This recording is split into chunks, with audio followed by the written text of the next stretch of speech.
Good morning. I'm Pastor Reg. I'm the pastor at Prince of Faith Lutheran Church here in Calgary, Alberta. After our service this past Sunday on February 6th, we realized that the battery on my wireless mic had died partway into the service. And I've heard from some folks that you couldn't really hear the message. So I thought I can easily re-record that. Hopefully it will be a little bit of an improvement. Over the last few weeks, we've been looking at the gifts that God gives to us. An astonishing variety of gifts that are given by God's Spirit for the good of the whole Christian church. Gifts that are given to equip us to carry the light of Jesus' love to all the world. Last week, we shifted gears a bit to look at the most amazing gift of all. That gift, without this foundational gift, none of the others really mean a thing. And that gift is love. It doesn't matter what we say or what we do or even what we believe. Without love, we're simply bankrupt. Well, today I want to take a look at one more thing involving spiritual gifts, something that I think we sometimes miss. But first I want to tell you about something that happened a few summers ago. There were a couple of years when I took a working holiday and traveled to what's now called Haida Gwaii. At that time, it was called the Queen Charlotte Islands, off the coast of BC. I stayed in the little village called Sandspit. Now, in Sandspit, there's a little Lutheran church that couldn't afford a pastor.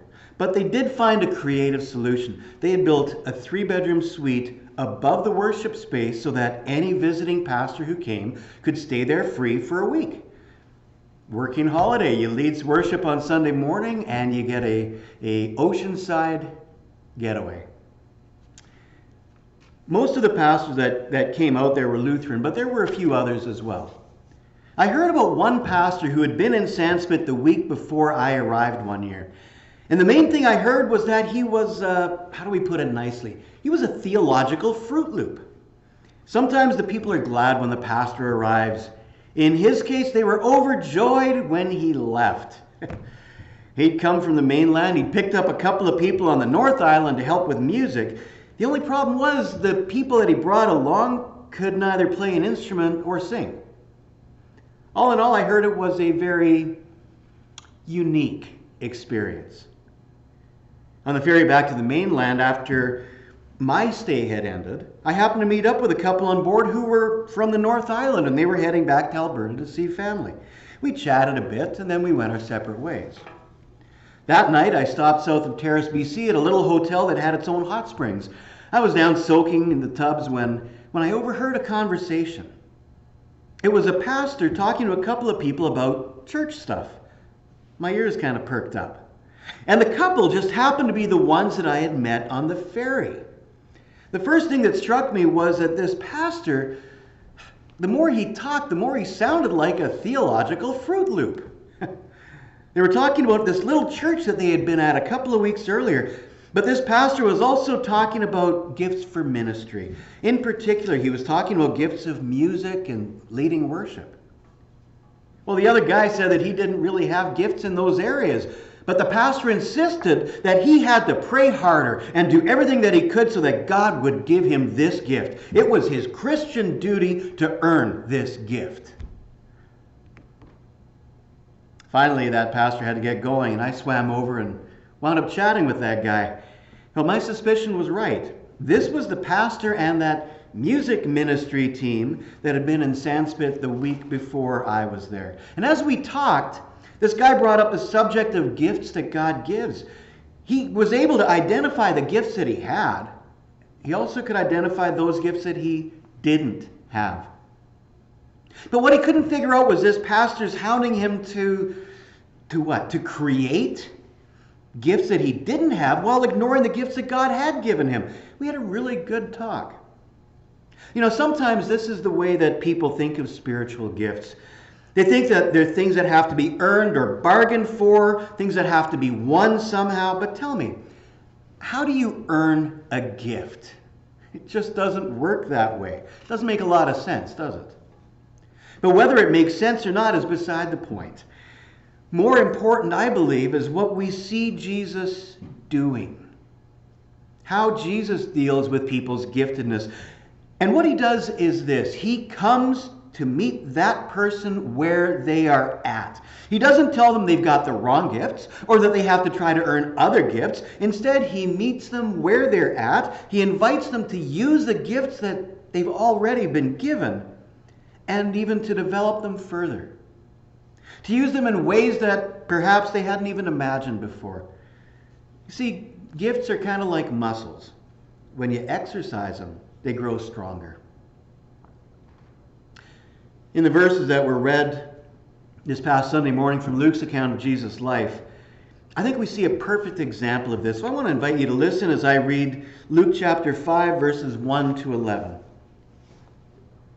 One day as Jesus was preaching on the shore of the Sea of Galilee, great crowds pressed in on him to listen to the word of God. He noticed 2 empty boats at the water's edge, for the fishermen had left them and were washing their nets. Stepping into one of the boats, Jesus asked Simon, its owner, to push it out into the water. So he sat on the boat and he taught the crowds from there. When he had finished speaking, he said to Simon, "Now go out to where it's deeper and let down your nets to catch some fish." "Master," Simon replied, "we worked hard all last night and didn't catch a thing. But if you say so, I'll let the nets down again." And this time their nets were so full of fish they began to tear. A shout for help brought their partners in the other boat, and soon both boats were filled with fish and were on the verge of sinking. When Simon Peter realized what had happened, he fell to his knees before Jesus and said, "Oh Lord, please forgive me. I'm too much of a sinner to be around you." For he was awestruck by the number of fish they had caught, as were the others with him. His partners, James and John, the sons of Zebedee, were also amazed. Jesus replied to Simon, "Don't be afraid. From now on, you'll be fishing for people." And as soon as they landed, they left everything and followed Jesus. So in this reading, Jesus is walking along the lake shore and a huge crowd is following him. They're all trying to get as close as they can to him, and in the process, they're crowding him right off the shore. But along that same shore are some fishing boats. The crews have just come back in from a long and fishless night on the water. They're busy cleaning their gear, getting ready for the next night. And seeing them, Jesus goes over and asks if they can give him a hand. Can he use their boat as basically a kind of a floating platform or a floating pulpit? Yeah, sure, why not? At least the boats can be good for something, eh? After Jesus finishes speaking to the crowd, he makes a suggestion. He says, "Row out into deeper water and throw out your nets." Really? I mean, this must have been hard for those fishermen to hear. After all, they're fishermen. They know what they're doing. They've done it all their lives. They know it's not the right time of day to catch fish, especially in deep water. Oh, sure, the fish might be out there, but with the heat of the day, those fish will be hiding way down at the bottom where the water's cooler, well beyond the length of their lines. Landlubbers, eh? There's no indication that Simon, or any of the other fishermen for that matter, has ever met Jesus before, or that they even care who Jesus is. But all Simon knows is that Jesus must be some kind of a popular teacher, given the crowd that was swarming to hear him. So even though Simon knows it's a ridiculous idea, he humors Jesus.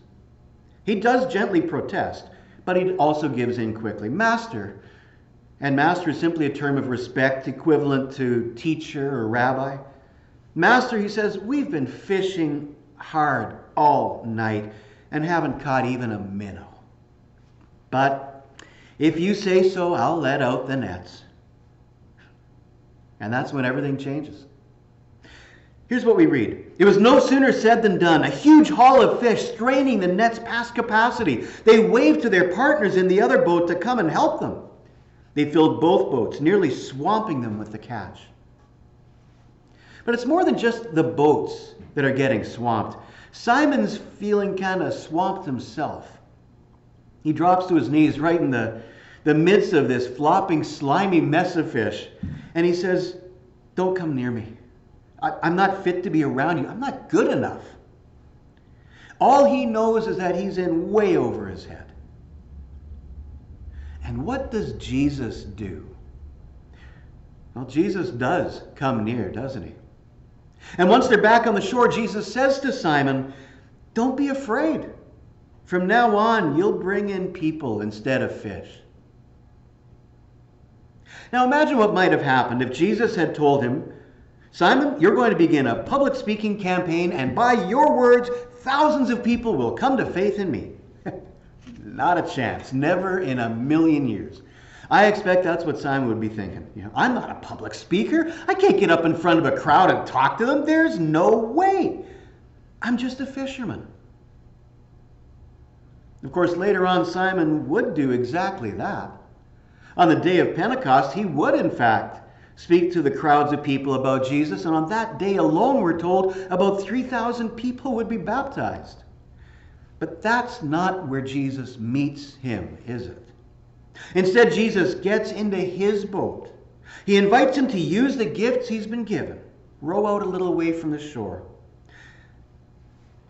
Row out into deep water. Let your nets down to catch some fish. And then he adds, from now on, you'll bring in people instead of fish. This Simon could understand. Jesus got into Simon's boat, and he does the same thing today with us. He meets us where we're at. He values the gifts that we've already been given. And he invites us to use them, and even to use them in ways that perhaps we hadn't even imagined before, but at the same time in ways that we can understand.